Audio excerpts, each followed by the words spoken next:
Buenas noches amigos y bienvenidos a una nueva edición de Business Night Talks.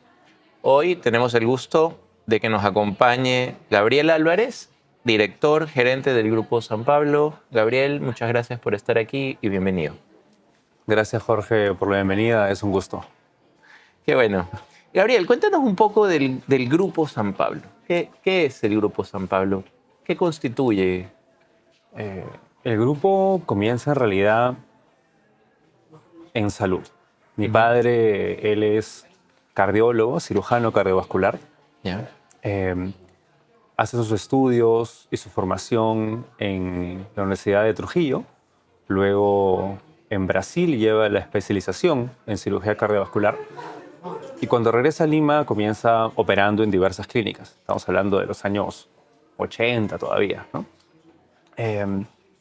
Y luego de ello, logra convocar un grupo de médicos importantes para establecer inicialmente un centro de cirugía, un instituto del corazón, en la zona de Surco, en la Avenida del Polo.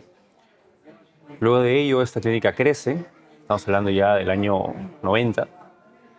La clínica crece, va expandiéndose, logramos la descentralización.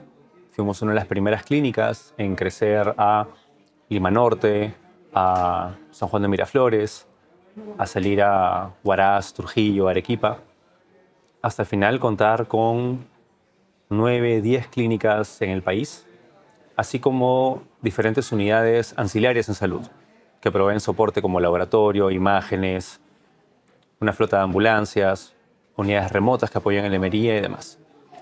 En paralelo a ello, en los siguientes años, se desarrolla también un área importante de educación, porque vemos que al crecer el grupo necesitaba de personal calificado, técnico, de enfermería, farmacia, rehabilitación. Vemos un potencial muy fuerte en la población de Lima Norte que necesita este tipo de accesibilidad de estudios y recursos, y se crea un Instituto de Especialidades Médicas San Pablo en Lima Norte. Eso ya hace más de 20 años. Va creciendo, tenemos actualmente más de 7.000 alumnos y esa es la rama educativa del grupo. Y la tercera rama es la parte hotelera. En el momento en que yo ingreso a trabajar en el grupo, es ya un tema más de diversificación de activos, diversificación de riesgo y también algo familiar. En los viajes que hacíamos con familia vemos la oportunidad y necesidad que había de hoteles 5 estrellas en áreas claves para el turismo en el Perú, como son Cusco, Paracas, el Colca, y comenzamos encontrando y buscando no solo terrenos, sino espacios con mucho valor cultural y mucho legado. En el Valle Sagrado encontramos una casa hacienda del siglo XVII, en Cusco una casona del siglo XVI que perteneció a uno de los primeros arzobispos de la ciudad. Y así encontramos diferentes espacios y fuimos construyendo y armando la cadena, lo que es ahora la cadena de Hoteles Arangua, a partir del año 2008. Esa es la parte hotelera del grupo. Y lo que diría que une a estas 3 ramas dentro del Grupo San Pablo es el servicio. Realmente la vocación de servicio, el trato humano es algo que uno espera, busca y nosotros damos en cada una de estas ramas. Excelente. Oye, cuéntame una cosa, ¿no? ¿Qué tipo de estructura tienes para administrar unidades de negocio similares, o sea, interconectadas, pero a la vez tan diferentes? Ha ido cambiando con el tiempo y creo que se ha ido profesionalizando también, porque tiene mucho que ver aquí también el concepto y el trabajo que hacemos como empresa familiar, la familia empresaria y creciendo una empresa familiar. Las 3 empresas actualmente reportan y responden a una holding, que es la empresa accionarial del grupo. Y de esta manera, los gerentes de cada área de negocio responden a un directorio que es conformado por miembros de la familia y también un directorio independiente.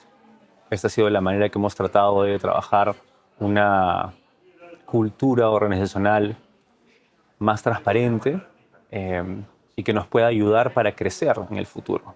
No quedarnos como una familia empresaria, sino tener también un trabajo muy fuerte de inversión y reinversión, sobre todo de las utilidades, en el crecimiento de cada una de esas empresas. Cada una de esas empresas también, cada una de las ramas, no quisiera decir que baila con su propio pañuelo, pero tiene que ser responsable de la administración de sus activos, así como de presentar proyectos a este directorio para el crecimiento que desean tener. Si nosotros queremos invertir o crecer en hotelería, como grupo tenemos que contrastarlo eso con la inversión que pueda haber en salud y decidir finalmente cuál de estos proyectos tiene más impacto en el área que le compete, ofrece más rentabilidad en el mediano plazo, y así es como se toman esas decisiones. De acuerdo. Oye, muy interesante cómo por décadas fue expandiéndose el modelo, ¿no? Un centro especializado en cirugía cardiovascular hasta tener 10 clínicas y luego entrar en educación para las mismas necesidades que el negocio de salud requería y bueno, una diversificación hacia hotelería. Son casi que 45 años de historia en esto, desde 1980 más o menos. Yo diría desde la primera clínica, 80 es cuando mi padre entra a trabajar, o vuelve a trabajar, mejor dicho, en el país, pero San Pablo es del año 90. 90. Sí. Ok, entonces vamos por 34, 35, casi 35 34 años de correcto, historia, ¿no? sí. ¿Cómo fue la evolución de la gobernanza en paralelo con estos hitos que fueron ocurriendo de crecimiento y expansión? Eso es bien interesante porque comienza con este grupo de médicos que, como te mencionaba, convoca a mi padre para invertir en lo que era en ese momento una locura, que era hacer una clínica privada en Surco. En ese año era terrales, no había nada. Entonces, como construir una clínica un centro médico en el medio de la nada, o casi en el medio de la nada, eh, para, para poder atender a población específicamente de temas del corazón. Entonces, era una composición donde los médicos tenían también participación porque eran dueños de consultorios, ¿no? Y de lo que me cuenta mi padre, las decisiones al inicio eran un poco más del gremio de médicos, qué es lo que estaban buscando, qué trabajaban. Pero ya eventualmente, cuando llega un momento de invertir y reinvertir en diferentes sedes, ya se va reduciendo este scope a la familia empresaria y se va ampliando un grupo ya de gerencias corporativas que van ayudando en diferentes áreas, ya sea de finanzas, contabilidad, comercial, etc., ¿no? Cuando llega el momento de saltar a la parte hotelera, nosotros ya convocamos a estos directores independientes, convocamos a, tal vez en su momento, empresas de consultoría para poder trabajar el desarrollo de los mercados donde íbamos a entrar. Pero las decisiones siempre se mantienen en, diría yo, el seno de la familia nuclear, y somos quienes vemos finalmente dónde hay justamente este mix entre la rentabilidad que puede generar y la oportunidad de mercado que hay en esos tres diferentes rubros en los cuales estamos y el impacto que pueden tener en las comunidades en las que estamos. De acuerdo. Oye, y cuéntame una cosa, ¿en qué momento entras tú de esta cronología que nos has dado? A ver, yo terminé mis estudios en Inglaterra en el año 2007. Les recuerdo que me bajé del avión y al día siguiente ya estaba en la oficina. Que básicamente era el momento en el cual nosotros estábamos construyendo y desarrollando el área hotelera del grupo. Por estas oportunidades que te había mencionado de turismo que se encontraba en las diferentes partes y por esta vena de servicio que nosotros veíamos en la familia, ¿no? Entonces, mi trabajo en esos primeros años fue supervisar la creación y puesta en marcha y construcción de los 5 hoteles, que tuvimos un crecimiento vertiginoso. Del 2008 al 2013 abrimos 5 hoteles en Cusco, Valle Sagrado, Paracas, Colca. El hotel de Vichayito lo compramos y luego lo expandimos. Hicimos 26 habitaciones más. Y así fue como ingresé, finalmente. Fue del avión a la oficina. ¿Tu rol fue de project manager o eras el gerente de la unidad de negocio? ¿Qué? Era un rol mixto que me tenía desde redactando contratos un día en la mañana hasta viendo las obras el día siguiente en el Valle Sagrado y viendo con el equipo comercial qué trabajar en ese mes. Era un rol realmente donde se aprende mucho, fue muy demandante. Y claro, estábamos entrando en un contexto donde abrimos los hoteles en el 2008-2010 de Cusco y Valle Sagrado y creo que en esos mismos años hubieron cierres de Machu Picchu por los trenes, hubieron lluvias, hubieron paralizaciones. Entonces siempre había mucho de dónde aprender y crisis que sortear, ¿no? Claro. Oye, y una pregunta. ¿Tú habías trabajado antes en otro rol del grupo antes de regresar en el 2007 o esta era tu primera experiencia profesional? No. Y ese es un punto que si me dijeran ahorita qué cambiar o qué mejorar de información, hubiera sido eso. Hubiera preferido que mi primera experiencia luego de la universidad sea trabajar en alguna otra empresa que no sea del grupo, en cualquier rol o función, y luego entrar al grupo. Pero en ese momento, yo había estado 3 años en Inglaterra estudiando economía, y es esa pregunta que me imagino la gente que estudia afuera y tiene la oportunidad y el privilegio de poder estudiar afuera, se hace, ¿no? Si regresa, si se queda, si busca alguna formación continua todavía en el extranjero. Y en ese momento yo creía y sentía que le debía mucho a mi familia, al país, a muchas emociones juntas en ese momento. Entonces regreso y entro a la empresa familiar. Pero claro, ahora en retrospectiva, y lo que yo le comento a mis hermanos es, mis hermanos menores, que si ellos desean entrar a trabajar a la empresa familiar, encantado, increíble, pero yo les sugiero que hagan alguna experiencia afuera antes de entrar porque es otro mundo, aprendes otras cosas y creo que eso sería una de las cosas que cambiaría de mi formación, ¿no? Claro. ¿Y cómo te recibió cómo te recibió la empresa cuando en una unidad de negocio que no existía, de repente están un grupo de salud dedicándose a la hotelería? Me imagino que habrán tenido algún asesor o consultor o un socio que sí conocía de este negocio que los apoye. Sí. Y de repente llegas tú de buenas a primera a formarte. Para responder a la primera parte, sí tuvimos un asesor y un consultor que tenía años en el negocio y nos daba alineamientos y con él estructurábamos y revisábamos los proyectos antes de iniciar la construcción de los hoteles en temas técnicos desde número de habitaciones, tarifa que cobrar, inversión por habitación, etc. Y como me recibió el grupo, creo que ya haciendo la salvedad de que hubiera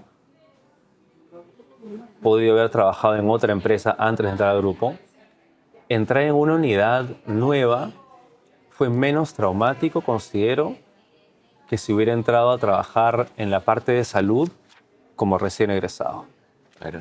Porque es una unidad nueva donde, mal que bien, otros gerentes corporativos del grupo, con bastante tiempo, no tenían injerencia sobre ello Entonces podemos nosotros crear nuestra propia manera de hacer las cosas, crear una subcultura, por así decirlo, dentro de la cultura macro del Grupo San Pablo, porque es distinto el trato y considero yo el mercado laboral hotelero que el mercado laboral de Claro. salud, ¿no?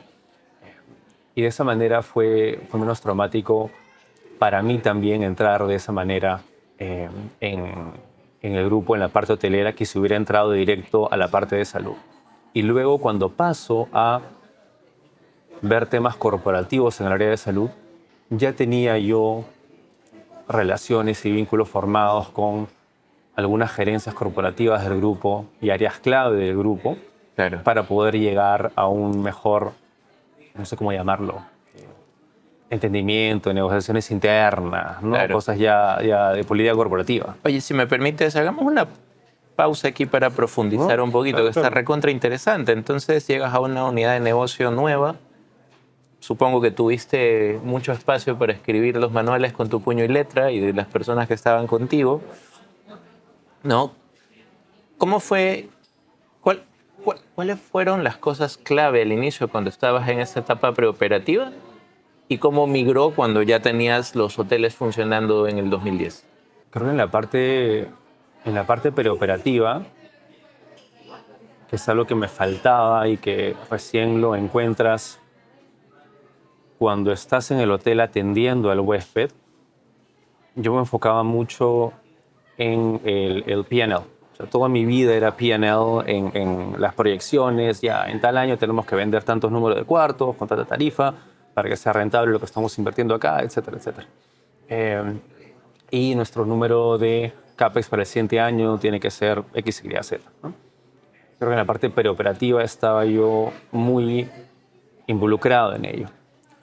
Pero ya cuando abren los hoteles y comienzas a ver a los primeros huéspedes llegar, recuerdo octubre de 2008, antes de que llegue el primer grupo al Hotel del Valle Sagrado, estaba yo todavía con el gerente de operaciones y con el gerente de sede moviendo mesas, moviendo sillas en el bar porque estaban por llegar y yo decía, oye, deténlos un rato porque todavía nos falta mover unas cosas.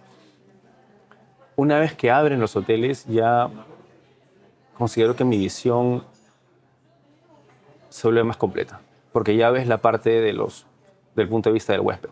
Y este es algo que yo, al no haber estado en la industria antes, no lo había visto de ese lado. Es qué es lo que experimenta el huésped, qué es la calidad que percibe, el valor que quiere tener por cada dólar que gasta, sobre todo los huéspedes extranjeros que se mandan el viaje de la vida para estar acá y pasar Claro. un día en Machu Picchu y luego cómo tú puedes recibirlos acá, cómo esa experiencia dentro de la ecuación de valor y cómo eso es lo que determina tu P&L.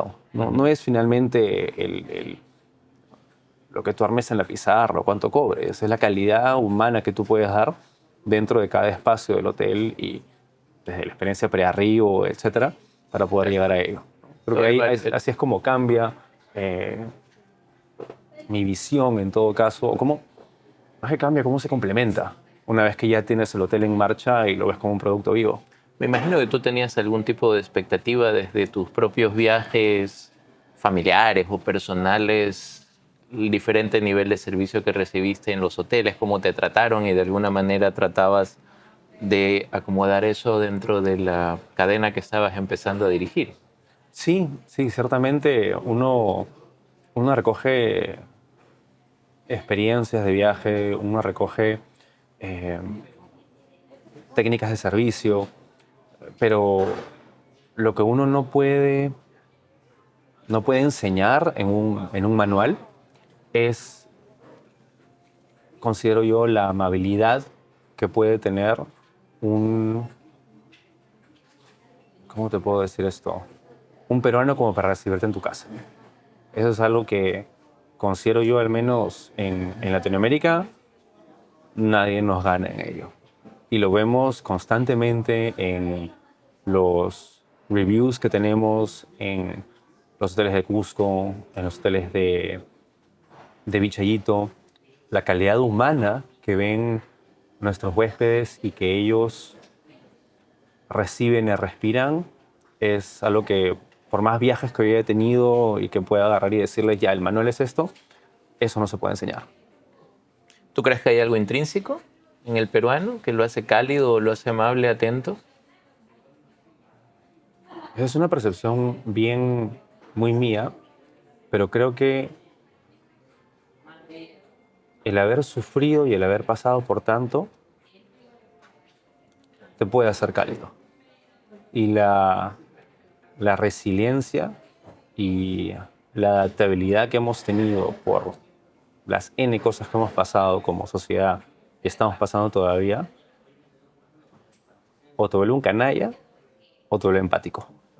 Y creo que en hotelería encontramos a esa gente empática que puede dar ese paso. Oye, qué interesante. ¿Y cómo mantienes ese espíritu en el tiempo? Eso es...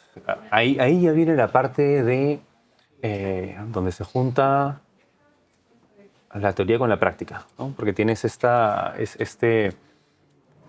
Claro, porque los hoteles, los primeros, van para 15 años, Claro, ¿no? claro. Son adolescentes empresariales. Sí. Y muchos de los que alguna vez fueron recién ingresados y estaban muy agradecidos por la oportunidad, hoy están en otro nivel. ¿Cómo los mantienes con esa misma Es un tema... calidez? Claro, es un tema de renovación del personal mismo. Es un tema de, sí, formación, pero no tanto la formación en calidez, sino formación en hacerles dar que se den cuenta que te preocupas por ellos. En capacitaciones, en línea de carrera, en oportunidades de crecimiento, en cross-training. Lo importante o lo bueno de tener 5 hoteles en destinos muy variopintos y que tienen temporadas también muy distintas es que nos permite hacer cross-training de temporada de alta uno a temporada baja en otro, ¿no? Por eso, en los últimos años hemos estado haciendo que la gente de Cusco y Valle Sagrado, cuando es su temporada baja, que es enero-febrero, pase a trabajar y apoyarnos en los hoteles de playa. Entonces los oxigena, ven un servicio muy distinto porque pasan de un hotel de 40 habitaciones a un hotel de 115. Entonces el desayuno en sí ya nada más es un cambio gigante. Y considero yo que este tipo de oportunidades de crecimiento, valen más que el conito de cumpleaños o la celebración, que hay que tenerlos, pero cuando tú ves gente que puede crecer contigo, eso es algo bien importante. Claro. Y, oye, acabo de recordar, ¿no? Estaba haciendo historia, ¿por qué me sonaba tanto el 2008? Y el 2008 fue el año en que cayó todo el sistema financiero americano, se desplomaron las bolsas en el mundo, y ahí estabas tú expandiendo 4 o 5 hoteles, ¿no? ¿Cómo esa crisis impactó el desarrollo del proyecto y te puso un estrés adicional de ti? Sí, sí, ciertamente. Y yo miraba ahí porque yo en ese momento había tenido 2 opciones. Al graduarme en el 2007 en Inglaterra, yo podría haber entrado al sistema financiero con mi carrera de economía. Como Hubiera sido fugaz. Entonces, yo estaba acá pataleando por las 20 cosas que te has hecho, pero podría estar peor, me pudieron haber votado hace un mes. Entonces, por lo menos con esa perspectiva, ya te da una nueva ahínco, ¿no? Y claro, ciertamente creo que para toda segunda generación en una empresa familiar está esa presión de poder continuar el legado de cierta manera. En mi caso es continuar el legado en un rubro distinto, en este caso que es la hotelería. Pero teníamos bastante soporte de parte del grupo en comprender la situación en la que nos encontrábamos, que los arribos de turistas no iban a ser lo que nosotros pensábamos en su momento. Te comenté también acerca del cierre de Machu Picchu, que no recuerdo en cuál de estos primeros 2 años fue, pero que por las lluvias se cayeron las líneas del tren, entonces tampoco hubo todo creo que 4 meses más o Y menos eso te que no afectó el hubieron. Cusco también. Nos afectó en ambos, porque al final no solamente es el Valle Sagrado, sino que tú vas a Cusco para... Claro. 15 años después seguimos todavía intentando desmachupezar el Perú y todavía no lo hacemos, ¿no? Ujú. Entonces sí, fue ciertamente un reto más, pero ya llega un momento donde el reto era como que compounded, en el sentido de que era una empresa nueva, un ejecutivo nuevo yo, ciertamente, y esto era una raya más, un tema más que teníamos que sortear dentro de todo, ¿no? Claro. Finalmente. Bueno, y una crisis de ese nivel en etapa inicial de tu carrera, hoy mirando hacia atrás, ¿qué aprendizajes te dejó? ¿Cómo te impacta en la persona y profesional que eres hoy? Al final te hace buscar y confiar más en las personas de tu equipo de liderazgo. Eh, pero no perder esa cercanía. A ver, porque basado en esas lecciones podemos hablar de otras 2 crisis más que hemos pasado, que ha sido la pandemia, ahora Ahorita en el llegamos. 2020. Ahorita llegamos, no te preocupes. Pero claro, creo que esa lección inicial es la que uno luego va, por lo menos en mi caso, he podido aplicar en pandemia 1 y luego en el 2023 de los conflictos sociales que hemos tenido también. De acuerdo. ¿Te consideras un líder cercano? Sí, sí. En los momentos que importan, sí. Sí. ¿Y cuando el negocio va viento en popa? Con el negocio viento en popa, creo que puedo ¿Delegas bastante? delegar bastante, sí. Pero igual uno busca, no es que uno busca problemas, ¿no? Pero uno encuentra cosas que trabajar. Claro. O sea, no es que esté viento en popa y ya lo deja, ¿no? Está avanzando bien. Mi pregunta, y creo que esto ya es formación familiar, mi pregunta no es, ya qué bien, ¿qué busco para hacer yo aparte? No, es qué más podemos hacer. O sea, si estamos en un nivel de llegando a budget o cubriendo budget en este año, ok, ¿qué más podemos hacer? ¿O qué otro producto podemos sacar? ¿En qué otro destino podemos entrar? Claro. O sea, ya son preguntas de crecimiento de negocio. Claro. Ahora, como desarrollo profesional me parece espectacular porque empezar un proyecto donde desde la construcción del mismo hotel, te amplía o te expande muchísimo el universo de cosas en las que tienes que enfocarte y aprender, ¿no? Porque tienes permisología de parte de N instituciones gubernamentales, ¿no? Tienes un diseño arquitectónico que se tiene que plasmar después junto con un constructor y contratista y N subcontratistas en cumplimientos de cronogramas, alcances y presupuestos. Al mismo momento o eventualmente en paralelo tienes que empezar a desarrollar la gente que va a atender el hotel para tu D-Day, digamos, ¿no? Creo que así sin quererlo, sin pensarlo, cubriste muchísimas otras industrias al inicio y muchísima mayor problemática que cualquiera de los que empezamos en una industria específica no lo tuvimos, ¿no? Sí, ¿Cómo lo recuerdas? me ha venido a la cabeza los hard hats que usas en obra, porque al final te vuelves un todólogo, para así llamarlo. La permisología que tú mencionas, sobre todo cuando trabajas con monumentos arqueológicos, con espacios que dependen, en su caso, del Instituto Nacional de Cultura. Yo recuerdo bastante entrar a la obra y preguntar por qué no estamos avanzando, y veías a 3 personas del INC con un cepillo limpiando los frescos de la habitación, porque así tenían que limpiarse, así tenían que quedar. Entonces ya, claro, tu Gantt se va al tacho porque tienen que trabajar eso. Pero lo entiendes porque al final es el valor que estás generando al restaurar esta casona. Recuerdo en el evento de inauguración de la casona de Cusco, llegó una señora que nos dijo, gracias por hacer este espacio, porque cuando nosotros lo compramos estaba venido muy a menos la casona. Y ella nos dijo, yo jugaba aquí de niña. Y verlo ahora restaurado en un hotel boutique me parece fantástico. Y luego ya viene la parte del business case, que es cómo ese valor tú finalmente haces que sea reflejado en la tarifa que tú le cobras al huésped. Entonces no es solamente de ponerlo bonito para la foto, sino que finalmente eso tiene que tener una rentabilidad y un use case para tu trabajo.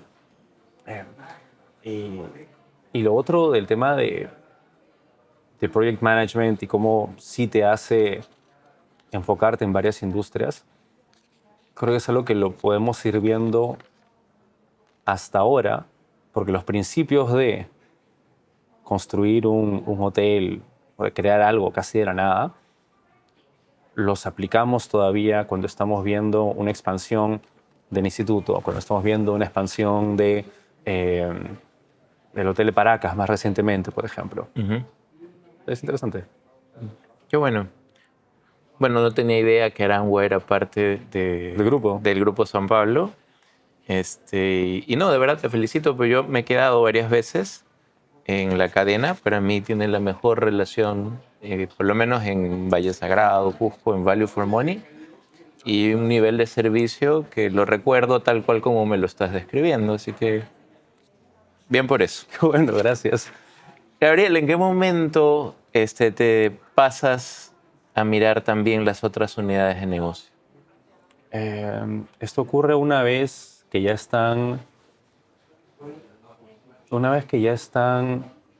construidos y avanzando los 5 hoteles.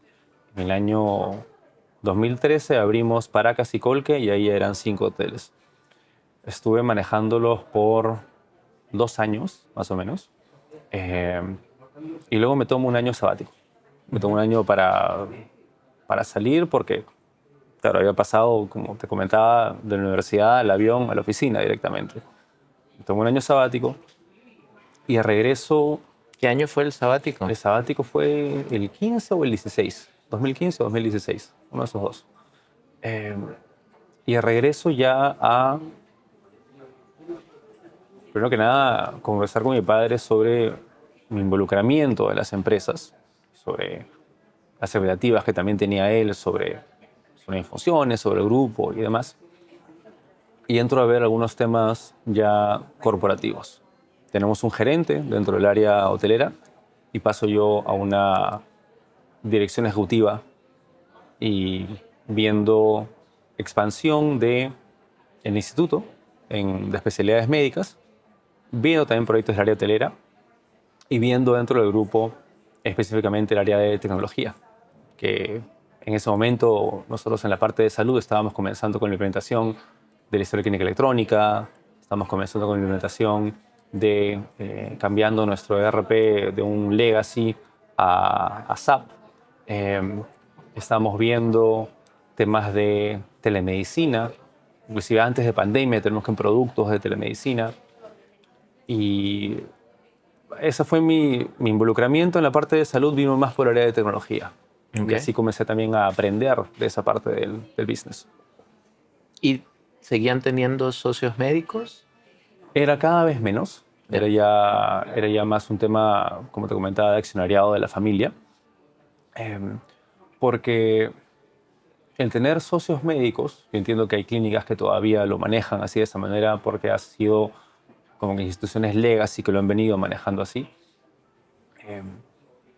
Al inicio puede ser muy importante y te da bastante aporte, uno de capital, porque el médico ciertamente compra su consultorio, y también el aporte del nombre del médico y demás. Pero ya en el momento en el que estamos entrando a buscar acreditaciones internacionales, como la Joint Commission u otras, que hay sendas clínicas en Perú y Latinoamérica que lo tienen, entras a tallar en detalles de calidad y exigencia a los médicos que tal vez por sentirse dueños de no son tan cercanos a querer cambiar. Entonces, en ese momento, tu formato de vinculamiento ya cambia más a un tema de contratos que a un tema de accionariado. Entonces hicieron un programa de recompra. Sí, ese es un programa de recompra, pero esto fue antes inclusive de mi involucramiento. Ok. Y el accionariado fue en la primera clínica que construimos. El resto de clínicas ya era un formato distinto, ¿no? Ok, súper interesante. Y entonces, ¿cuál era la óptica detrás de la digitalización? ¿Qué encontraste y por dónde estás ahora? En realidad encontramos clínicas con, a ver, un área de archivo de historias clínicas que era, eh, puede ser del tamaño de todo este piso y no generaba valor. No generaba valor desde el punto de vista de que esto podría ser un consultorio, esto podría ser un quirófano, esto podría ser N Claro. cosas más, ¿no? Eh, O sea, empezaste por los documentos. Empezamos por documentos. Ya. Claro, empezamos por documentos. Se consultó que otras empresas de historia clínica estaban trabajando en algunas que tenían ya experiencia dentro de Perú. Se buscó una que cumplía con los requisitos que nosotros queríamos, que pudiera ser sobre todo multisite para las diferentes clínicas que nosotros manejamos. No tengo las cifras en la cabeza ahorita, pero se logró la implementación en el tiempo que queríamos. Se logró llegar, más que el ahorro en documentación, era un ahorro en espacios y en tiempo, ¿no? Para que el paciente pueda tener y revisar sus documentos en línea, Claro. para que este espacio que tú tienes ahorita, que era un archivo gigantesco, se reduzca a un tercio de su tamaño y podamos tenerlo centralizado en alguna de las clínicas, ¿no? Entonces es un tema de acuerdo. eficiencia que también lleva de la mano todo un tema de trabajo con el médico, ¿no? Un tema de trabajo con el médico que va desde el diseño del consultorio porque se lee mucho en la literatura sobre estos case studies de implementaciones de historia, es que al ver al médico tipear frente a ti te puede parecer distante, porque el médico está con su pantalla acá al frente y está tipeando y no te está ocultando, no se está viendo a ti.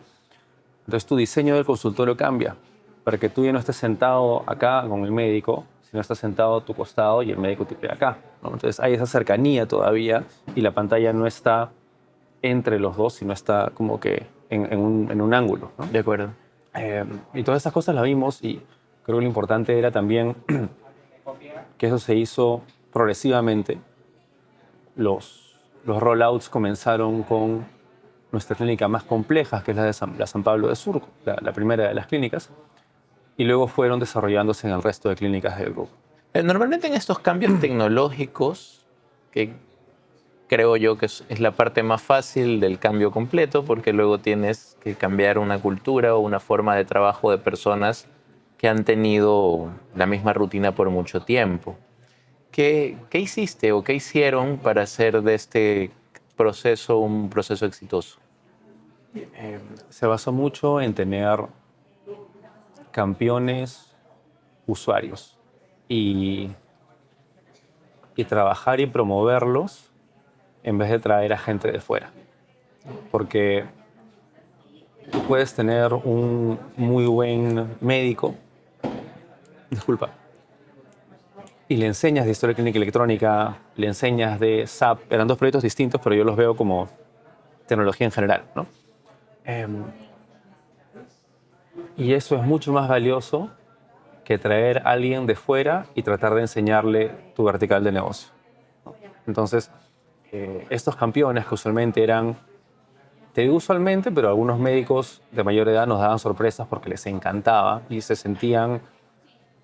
El médico siempre está haciendo cursos, siempre está buscando cómo tener más conocimiento, yendo a congresos, etc. Entonces, había médicos que eran ávidos de esto. Entonces, cuando hacíamos cursos de historia clínica electrónica, cursos de SAP, cursos de digitalización, los tomaban y se volvían ellos mismos los campeones, tenían sus medallas y eran los Project Champions que evangelizaban de cierta manera el cambio en las diferentes partes de la institución.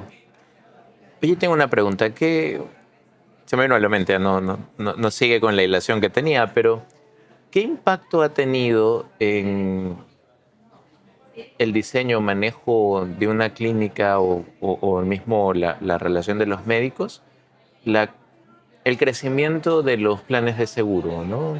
Hoy día tenemos EPS, San Pablo tiene su propio plan de protección.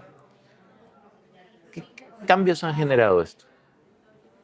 Considero que más que un cambio en, en el actuar médico, es un cambio en el actuar de la clínica en sí, que busca especializarse aún más.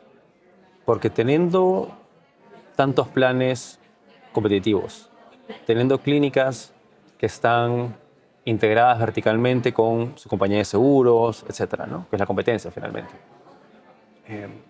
Ya la gama media, por así llamarlo, de consultas ambulatorias, emergencia, etcétera, es mucho compitiendo por un mismo mercado.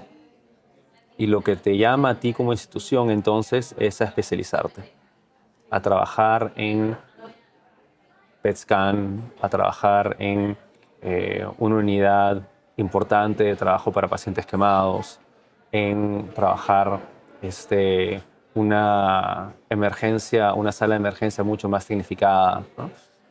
Entonces considero que de esa manera el servicio y el acto médico se va profesionalizando porque estos planes de seguro compiten mucho por ¿cómo te digo? La masa, ¿no? Por así llamarlo. Uh-huh. Una de las cosas, por ejemplo, yo como usuario, que me ha tocado ver y vivir, es que el tiempo de las consultas se vuelve más corto o se ha venido reduciendo. En el tiempo, yo vivo en Perú hace 16 años ya, ¿no? Entonces puedo comparar un poquito, recordando. Y lo otro es que cada vez tienden a ser los médicos más puntuales. 15 años atrás me daban una cita a las 3 de la tarde y me pueden atender a las 5. Y me tenía que dar por bien servido. No, yo personalmente priorizo los sitios donde me dicen 5 de la tarde y a las 5 entro, ¿no? Correcto. Y muchas veces 5:20 y estoy, si todo está bien, ya estoy afuera, ¿no? Entonces, eso ha sido algo, no sé qué tanto haya tenido que ajustarse dentro del proceso de la clínica per se y de los médicos, pero que como usuario para mí ha sido algo maravilloso, ¿no? Es un mix también que no sabría yo si asociarlo directamente al crecimiento de los planes de salud, sino también al actuar de las clínicas, de trabajar directamente con médicos titulares en vez de trabajar con médico titular más asistente. Okay. Entonces, al tú tener un vínculo con el médico titular directamente, es más combinable, por así decirlo, a que esté a la hora, que esté y que cumpla con todo el reglamento de usos y normas de la institución, ¿no? Mientras que cuando es un titular y un asistente, por así llamarlo, es más complejo porque ya es un vínculo con una empresa médica que tiene su propia subcultura, ¿no? Entonces creo que ese camino que van buscando varias instituciones a trabajar, en vez de titulares y asistentes, a trabajar solo con titulares, va cambiando lo que tú mencionas, ¿no? De mayor puntualidad. Y también va con el tema tecnológico, ¿no? Porque ya tienes mejores herramientas con las cuales medir la puntualidad del Claro. médico y cómo llamarlo y tener un sistema de colas más actualizado también. Claro. ¿Y puedes tener así un médico superstar en una clínica privada y de accionariado controlado? Sí, lo puedes tener. Sí, lo puedes tener. Y entiendo que hay clínicas y tenemos en realidad médicos que en sus especialidades son muy buenos. No creo que sea ¿cómo te digo? No creo que sea contraproducente o que no vaya del caso tener una clínica con este manejo o con un médico superstar. Es cuestión de llegar a buenos entendimientos y encontrar lo que abarque otro tipo de cosas, ¿no? Uh-huh. Claro, en la medida que los intereses estén alineados y los incentivos estén ahí. Te hice la pregunta porque hace algunos años a mi hija mayor la tuvimos que operar de escoliosis, ¿no? Al final del día decidí tratarla fuera. Conocí a algunos médicos acá, pero o no tenían la infraestructura o no tenían el número de operaciones, que a mí me hacía sentir seguro y Totalmente bueno, de acuerdo con ello. tengo un plan internacional que me permitió, pero fui al Children's Hospital en Miami y mi broker me había recomendado a este médico, ¿no? Y cuando empiezo a googlear, pues el hombre era una eminencia dentro de su campo de especialidad y hacía, Dios santo, 2 operaciones de esas al día, 4 días a la semana, por N años, ¿no? Claro. Entonces tenía un ala de dicho hospital que se especializaba en eso. O sea, ya sabían cómo tratar a las personas que se operaban de escoliosis, ¿no? Y recordaba pues que él era un rockstar, o sea, definitivamente. Obviamente el Children's es muy conocido, pero muchísima gente de Latinoamérica o de Estados Unidos venía a atenderse por él, ¿no? Entonces, es algo que yo aquí todavía no es que lo haya visto, pero me parece algo súper interesante, ¿no? Es muy interesante. Ahí lo que creo que las condiciones para este tipo de médicos dependen también de infraestructura, como tú mencionas, infraestructura dedicada para ello, eh, pero también que De investigación, supongo, ¿no? investigación es el segundo punto, pero también de un sistema de salud en el cual ya varias de las capas estén cubiertas, ¿no? Ya. Entonces, nosotros, por ejemplo, en Lima Norte hemos ampliado el horario de atención de consulta ambulatoria a veces hasta las 6 de la mañana, 7 de la mañana, cuando acá en Surco 8, X. Claro. Pero las necesidades de salud de la población son tan grandes que te lleva a abrir antes. Claro. Entonces, tu prioridad como institución no es tanto buscar un rockstar, sino es más ampliar para la mayor cantidad de gente que necesita finalmente del Claro. servicio, ¿no? Entonces, Y muy buen punto. en un sistema de salud que ya tiene toda esta capa cubierta, tanto en la parte pública como privada, como puede ser Estados Unidos, es un centro de desarrollo donde pueden surgir estos rockstars. Claro. En nuestro caso, considero que todavía como sistema de salud, en la parte pública y privada, nos falta muchísimo por crecer y por coberturar para dejar campo para estos rockstars ya Claro. como que decantan, ¿no? Y ahora me siento mal con la pregunta que hice. Tienes No, razón. no. Gabriel, dejemos Estados Unidos o el primer mundo fuera. ¿Cómo es el sistema de salud? ¿Cómo rankearías el sistema de salud peruano entre Centroamérica y Sudamérica? Pero nos falta mucho por trabajar. Desde el punto de vista de presupuesto, uno, y dos, de ejecución y diligencia. Y ojo que yo te estoy hablando desde alguien que puede tener experiencia en estos negocios de la parte privada, pero solamente en Lima, Trujillo y Arequipa, ¿no? Yeah. Y Huaraz. Sin embargo, me falta todavía conocer mucho más de la parte pública, ciertamente, de gran parte del Ande, de la selva, etc. Entonces, si dentro del ámbito que yo te comento nos falta presupuesto y voluntad de ejecución, tenemos hospitales que son elefantes blancos, que están ya totalmente construidos, listos, y falta solamente equipar y poner gente, y no hay, ¿no?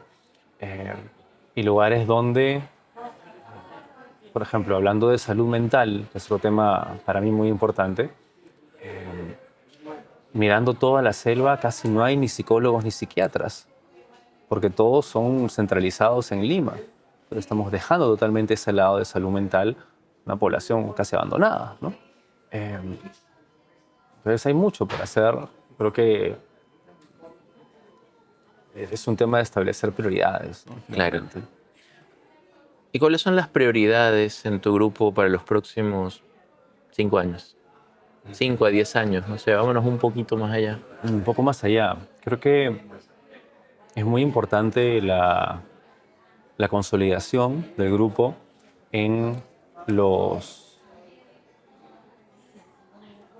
mercados y los espacios en los cuales estamos actualmente. En Lima Norte, como te comentaba, seguir creciendo para ayudar a la población. Hemos desarrollado un centro médico en, más al norte de nuestra zona de influencia, que actualmente es en Los Olivos. Trabajar centros médicos que alimenten de cierta manera de pacientes a nuestras instituciones más grandes y de esa manera poder descentralizar y ampliar más el acceso a salud. Creo que ese es el primer punto de acceso a salud, es clave en los espacios que nosotros manejamos. Tenemos ya terrenos de proyectos para desarrollarnos en otras áreas del Perú. En La Victoria, en diciembre, estamos abriendo una clínica, ahora en diciembre, enero. Hay proyectos para trabajar en Tacna y demás. En turismo, considero que igual el tema es desarrollarnos en áreas importantes dentro del Perú. En Arequipa, en Lima, tenemos ya anteproyectos de desarrollo para ello. En educación, hemos crecido bien en Lima Norte este año y el próximo año nos debería encontrar ya creciendo hacia el distrito de San Miguel. Y te comento del short term, o sea, del siguiente año o 2 años, porque la visión de los siguientes 5 o 10 años sigue siendo una visión de crecimiento. Yo le soy bien esquivo a los planeamientos estratégicos. Creo que en un país tan variable y cambiante como Perú, no me sirve o no sabría qué hacer con un planeamiento estratégico. Prefiero yo más actuar en qué está dentro de mi radio de acción ahora. Mi radio de acción ahora me muestra oportunidades en los 3 sectores en los que estamos. Y me muestra mucho por trabajar para llevar servicios de todo nivel, salud, educación y hotelería, a las poblaciones que lo requieren. Claro.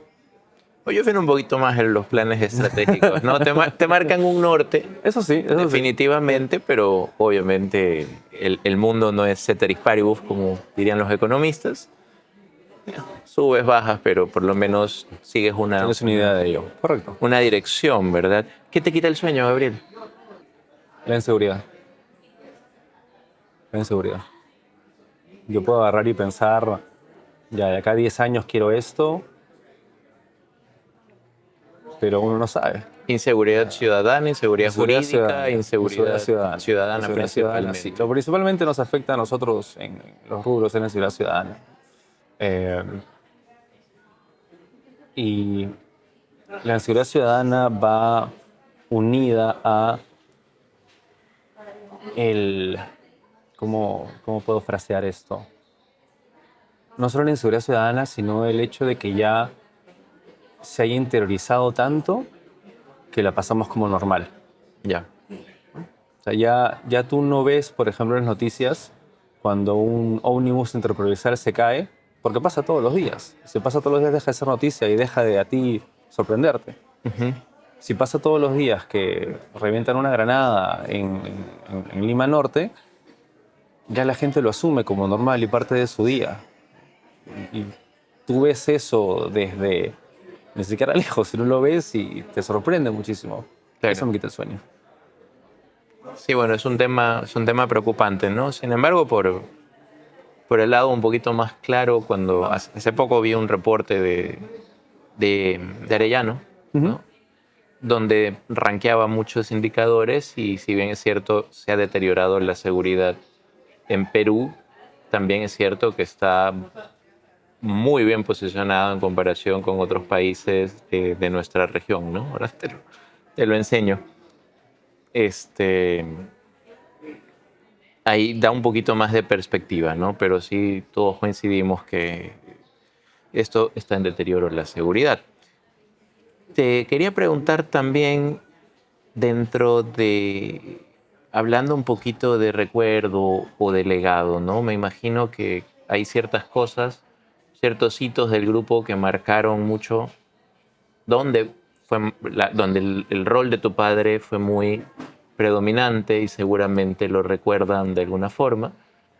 Y habrá otros hitos ¿no? En esta nueva etapa del grupo donde tu rol va a ser recordado de alguna forma, ¿no? ¿Por qué crees que se recuerda el inicio de tu padre y por qué quieres que se te recuerde a ti? ¿O cómo quieres que se te recuerde a ti? Wow, pregunta compleja de dos partes, a ver si la puedo responder. Eh, Creo que tal vez el recuerdo que yo tengo de mi padre va a ser distinto al recuerdo que tengan otras personas dentro del grupo o en el ámbito empresarial, país, ¿no? Eh, Creo que la gente puede ver el, el cirujano empresario que forma muchas empresas, que finalmente lleva operaciones importantes de salud en diferentes espacios de Lima y del país finalmente, y luego logra descentralizarlo creciendo en hotelería y demás. Su lado artista, que también publica libros de fotografía y demás. Ese puede ser un legado, bueno, pero uno de los recuerdos más vivos que yo tengo de mi padre, eh, que sigue vivo por si acaso, o sea, Sí, sí, sí, yo sé, me lo dijiste. es, son dos. Cuando ocurre el terremoto en, en Pisco, eh, estamos hablando del año 7. 2007. Yo recién, como te digo, recién había llegado, y recuerdo todas las acciones que hicimos como grupo y como una empresa de seguros en ese momento para charterear un avión, un helicóptero, no recuerdo cuál era, y llevar médicos y carpas a las zonas afectadas. O sea, nosotros sin tener operaciones ni nada en Paracas, Pisco, Ica, nada, nosotros teníamos las clínicas en Lima, pero algo importante, estar en ese momento Wow. de dolor de las familias y llevar atención de salud en el campo que podíamos, ¿no? Ese es un recuerdo importante que tengo suyo. Que luego vimos también hace unos años cuando hubieron diferentes inundaciones y aniegos eh, en, en comunidades también alrededor de Lima Norte. También estuvimos ahí, ya más cerca a nuestro radio de acción, pero igual poniendo cartas, poniendo donaciones, poniendo todo eso. Creo que el trabajo que se hace de, de empatía y de apoyo humano, que inicialmente es, a ver, por la misma naturaleza en familia, pero que luego ya se formaliza a través de la fundación. Creo que eso es algo importante y que veo que yo veo como su legado. ¿Y cuál quisiera yo que sea Tu legado. recordado mi legado, o cómo sea recordado mi legado? Creo que lo voy descubriendo todavía. No sabría decirte algo a ciencia cierta. Tengo 39 años, espero que todavía me quede un tiempo para descubrirlo y poder dejarlo, ¿no? Sí. Bueno, fácil unos 20 por lo menos, si es que Sí. no te cansas antes, ¿no? Oye, y una pregunta final. Hay grupos que siguen una línea, ¿no? De familia empresaria, perdón, de empresa familiar a familia empresaria y, y eventualmente los que dan un último paso cuando han sido exitosos en diversificación crean su propio family office, ¿no? Donde empiezan a traer incluso capitales de afuera o out- outsiders a la familia y apoyar en este proceso de diversificación. ¿Es algo que tú pensarías más adelante? Es posible.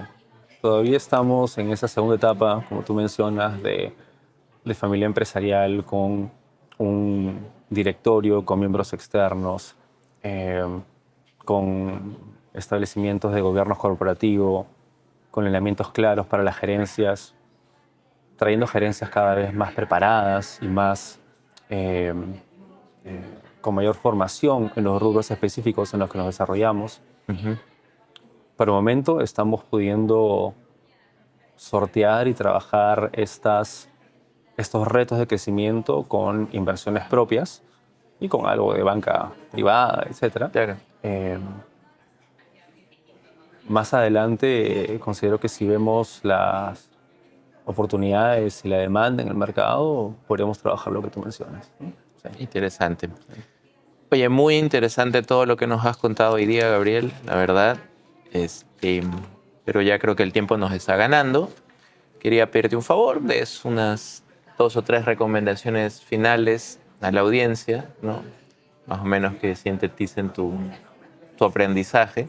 Pues tenemos, como tú sabes o como te comenté antes de empezar la entrevista, personas que están en proceso de formación gerencial o empresarios que están desarrollándose en esta avenida no fácil, ¿no? Que es hacer negocios en Perú. Eh, Mirando a las cámaras, Por favor.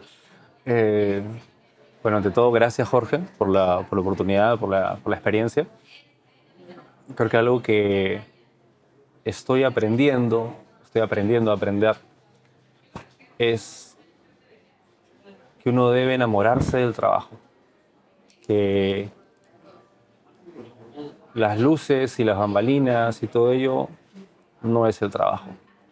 En realidad, el trabajo es donde tú creces, donde tú aprendes, y no hacerlo para la foto, realmente. Tu impacto está en el trabajo. Eso. Qué gran manera de sintetizarlo. Te felicito, muchas gracias. Gracias a ti, Jorge. Señoras y señores, muchísimas gracias por su atención y nos vemos en una siguiente edición de Business Night Talks.